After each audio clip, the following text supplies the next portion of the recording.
The Canadian Federation of Students in this province is raising concerns about a reported reduction in social work seats at Memorial University. NTV's Ben Cleary reports.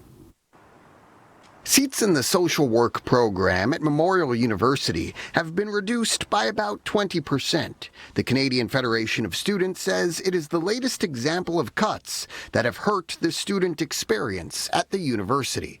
We're seeing the cuts to Memorial once again have a negative impact on students and their well-being. In a statement, Memorial University said in 2022 the number of seats in social work increased from 80 to 100, but the move created challenges for academic staff members. So last fall, that number dropped back down to 80, a move the president of NAPE says only adds to the strain on the healthcare system. It was projected then we need the increase in seats to maintain an already shortage that we have, but this is going to have a significant impact going forward and will impact on the safety of our communities in Newfoundland and Labrador.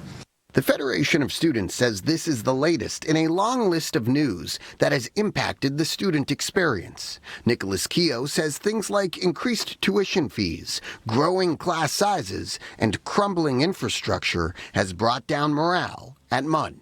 We know that it's just getting worse and worse because we're not seeing investments in post-secondary education from the government level, and we know that that just means more cuts. We know next year there'll be more cuts and more cuts until the student experience is really not what it used to be and really not sufficient.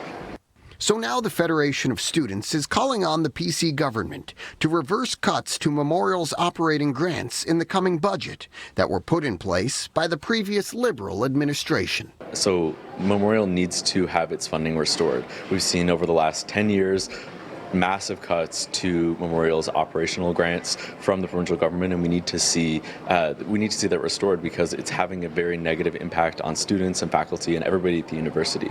The PCs have not yet released a date for Budget 2026, but say it will be announced in the near future.